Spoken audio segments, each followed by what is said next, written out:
waktunya sebentar. Boleh kan Pak? Tidak. Baik, di kesempatan ini saya ingin berbagi pengalaman dengan Bapak tentang kepemimpinan.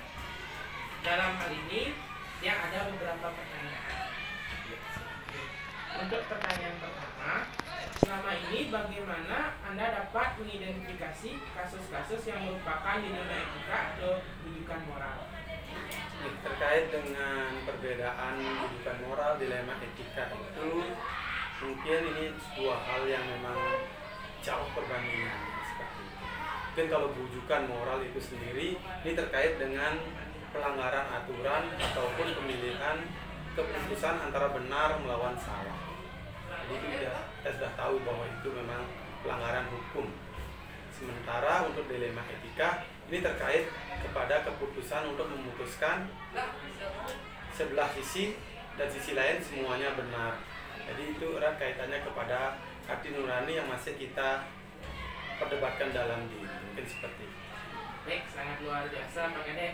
Nah, pertanyaan selanjutnya, selama ini bagaimana Anda menjalankan pengambilan keputusan di sekolah Anda, terutama untuk kasus-kasus di mana dua kepentingan yang sama-sama benar atau sama-sama mengandung nilai kebajikan?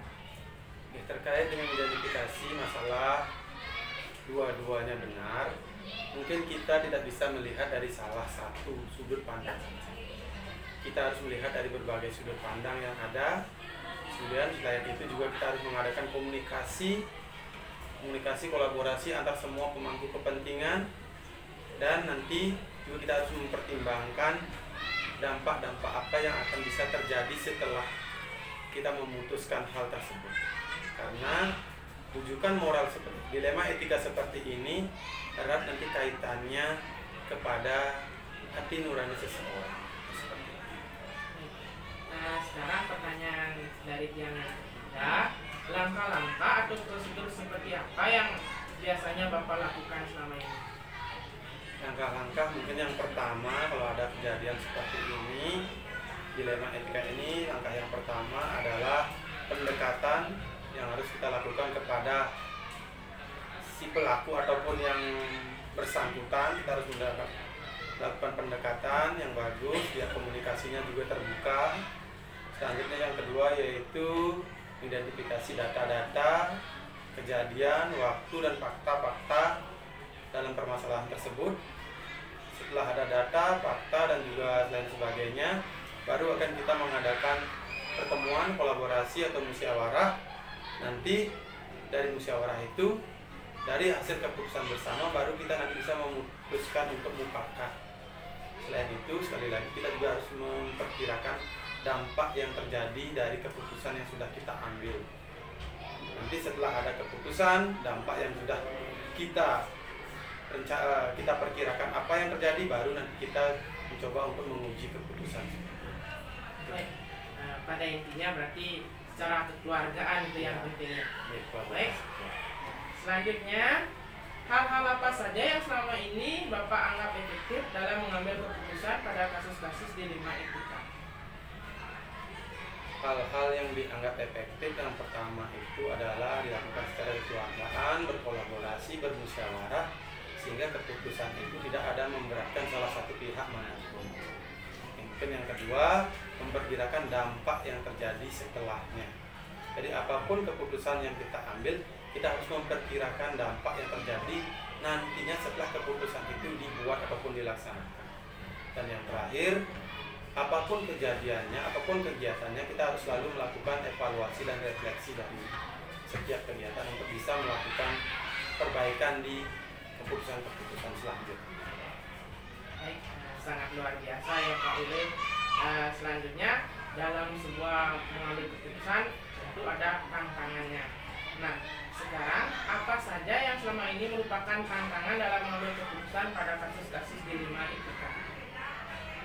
Terkait dengan kasus dilema etika yang erat kaitannya dengan hati nurani, mungkin karena kita di sekolah erat kaitannya dengan kekeluargaan, mungkin itu jadi salah satu pertimbangan bagaimana memposisikan diri biar tidak ada istilahnya seorang yang menghakimi dan seseorang yang terhakimi.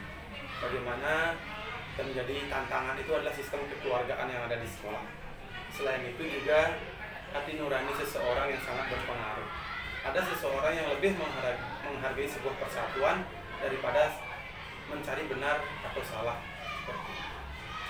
Baik, berarti terkait dengan etika kita sebagai pemimpin berarti harus mampu membuat keputusan yang merangkul semuanya, Pak. Ya, benar sekali.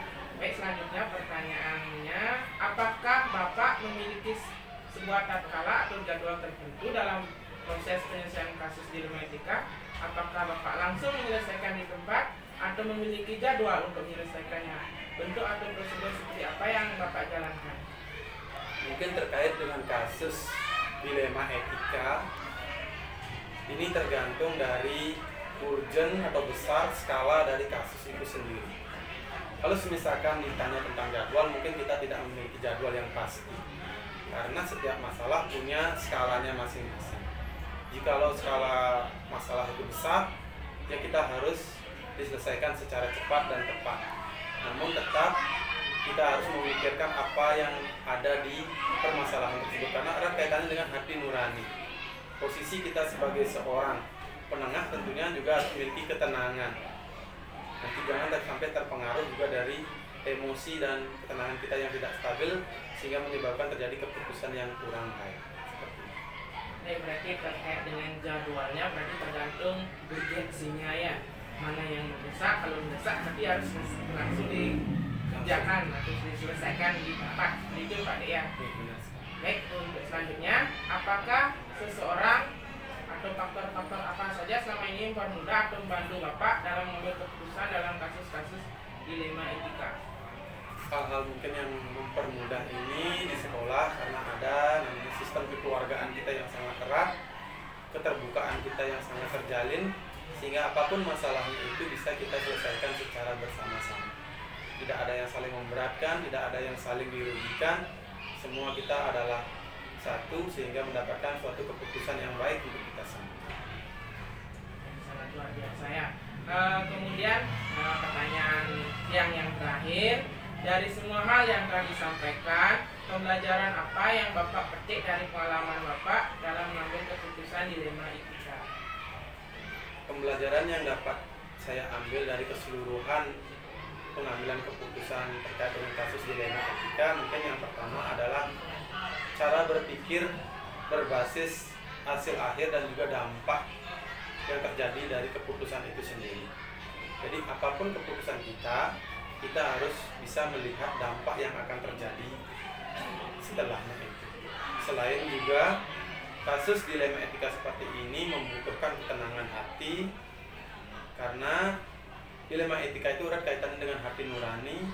Apapun keputusannya tidak boleh memberatkan salah satu pihak ataupun ketersinggungan yang terjadi, itu akan menyebabkan keputusan yang berat sebuah. Ketenangan hati inilah yang pembelajaran yang sangat-sangat saya dapatkan. Berarti kita harus sebagai pemimpin harus ada di tengah-tengah, tidak ke kanan ataupun kita cenderung ke kiri, Pak De. Benar sekali. Baik, sangat luar biasa Pak De. Terima kasih atas waktunya sudah berbagi pengalaman. Yang mohon maaf apabila ada pertanyaan yang menyinggung. Untuk itu yang akhiri dengan Promo Santi. Om Santi.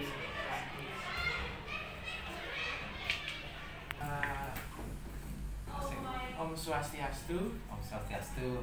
Selamat pagi Pak Edi. Selamat pagi. Ada beberapa pertanyaan yang ingin saya sampaikan ke Pak Edi terkait dengan kepemimpinan. Ya, silakan Pak. Sebelumnya saya mohon maaf karena sudah mengganggu waktu Bapak hari ini. Tidak apa-apa. Kebetulan saya agak sibuk hari ini. Baik. Pertanyaan pertama, selama ini bagaimana Anda mendapat mengidentifikasi kasus-kasus yang merupakan dilema etika atau bujukan moral, Pak? Kalau kita ketahui bahwa bujukan moral itu kan erat kaitannya dengan pelanggaran hukum yang ada tindak pidana gitu. Nah, yang sulit itu kan bujukan moral ya.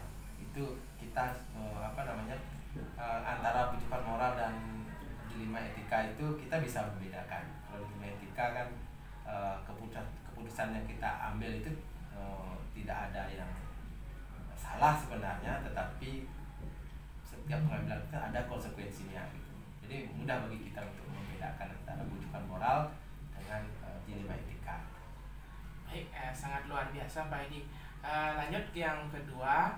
Selama ini bagaimana Anda menjalankan pengambilan keputusan di sekolah Anda? Terutama untuk kasus-kasus di mana ada dua kepentingan yang sama-sama benar atau yang sama-sama mengandung nilai kebajikan. Ya, sebelum mengenal 9 uji itu dari guru penggerak, biasanya saya mengumpulkan dulu rekan-rekan ya, semua mengumpulkan rekan-rekan, kita minta pendapat. Jadi ada beberapa alternatif solusi. Nah, setelah menentukan beberapa alternatif solusi, kita menelaah kira-kira kalau mengambil alternatif satu bagaimana nanti dampaknya. Yang pada intinya keputusan terakhir adalah meminimalkan risiko. Jadi intinya biar yang kita ambil itu, keputusan yang kita ambil itu intinya berpihak pada murid. Baik. Selanjutnya, langkah-langkah atau prosedur seperti apa yang biasa Anda lakukan selama ini? Kalau ada kasus yang memang harus penting kita selesaikan, ya kita menganalisis dulu kasus itu, kira-kira apa penyebabnya, kemudian bagaimana solusinya. Dalam mengambil keputusan kita tetap juga melibatkan rekan-rekan di sekolah sehingga keputusan itu lebih kuat karena kita bersama-sama gitu. Kadang kalau sendiri kan berdasarkan benar sendiri, kalau tanpa didukung oleh rekan-rekan di sekolah itu tidak bagus. Sangat luar biasa ya. Hal-hal apa saja yang selama ini Anda anggap efektif dalam pengambilan keputusan pada kasus-kasus dilema etika? Kita selalu mengedepankan keberpihakan kepada murid. Nah, kadang-kadang kita sudah membuat aturan, tetapi kalau kita terapkan aturan itu secara kaku, itu akan bisa saja merugikan kepada siswa. Tetap pada intinya bahwa keputusan yang kita ambil itu memiliki konsekuensi. Nah, itu harus bisa kita pertanggungjawabkan. Oh iya ya. Sekarang hal-hal apa saja yang selama ini menjadi tantangan dalam pengambilan keputusan pada kasus-kasus dilema etika nih Pak Edi? Nah, yang menjadi tantangan kita adalah konsekuensinya. Itu konsekuensinya yang buat kita. Kalau kita terapkan sesuai dengan aturan yang ada di sekolah, kadang-kadang siswa ini tidak nyaman, dan itu ya. Jadi tetap kita mendapatkan nilai-nilai secara universal, kemudian keberpihakan kepada murid. Jadi tantangannya memang konsekuensi tantangannya selama itu. Berarti terjadi dilema ya. Terjadi dilema. Baik, selanjutnya, apakah Anda memiliki sesuatu tatkala atau jadwal tertentu dalam sebuah penyelesaian kasus dilema etika? Apakah Anda langsung menyelesaikan di tempat atau memiliki sebuah jadwal untuk menyelesaikannya? Bentuk atau prosedurnya seperti apa yang Anda jalankan, Pak Edi? Ya. Jadi tergantung dari kasusnya sebenarnya. Kalau misalnya kasus yang memang bisa kita selesaikan pada saat itu, ya kita selesaikan. Kalau tidak, kita biasanya ada rapat rutin setiap hari Kamis, kita bicarakan itu terlebih dahulu. Nah, tergantung urgensitas dari masalah itu. Kalau memang harus segera diselesaikan, ya pada hari itu kita selesaikan. Kalau memang tidak, kita melibatkan banyak orang, kita harus mengundang mereka dulu untuk membicarakan hal yang memang biar keputusannya bisa dipertanggungjawabkan secara bersama-sama. Berarti tergantung urgensinya ya. Baik, yang ketujuh, apakah seseorang atau faktor-faktor apa yang selama ini mempermudah atau membantu Anda mengambil keputusan dalam kasus-kasus dilema etika? Pendapat teman-teman ya. Jadi satu, pendapat teman-teman, kemudian berdasarkan atas pengalaman, kemudian beberapa kita punya hasilnya aturan-aturan untuk menyelesaikan masalah ini, kita punya role model seperti ini cara penyelesaiannya. Jadi itu banyak membantu membantu sebenarnya. Jadi pengalaman yang sebelumnya, kemudian kira-kira dampak dari keputusan kita ambil seperti apa gitu. Jadi bahan-bahan pertimbangan kita untuk mengambil keputusan. Baik, yang terakhir nih Pak Edi, dari semua hal yang telah disampaikan, pembelajaran apa yang dapat Anda petik dari pengalaman Anda mengambil keputusan dilema etika? Ya. Jadi pengalaman yang paling berharga itu adalah bagaimana keputusan itu bisa diberlakukan secara adil, kemudian berpihak kepada siswa, kemudian tidak bertentangan dengan nilai-nilai universal, sehingga keputusan yang kita ambil itu meminimalkan dampak yang lebih buruk dari itu.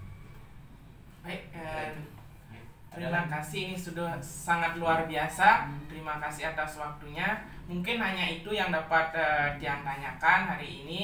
Nanti kita sambung lagi lain waktu. Tiang akhiri dengan Pramu Santi. Om Santi Santi. Om Santi.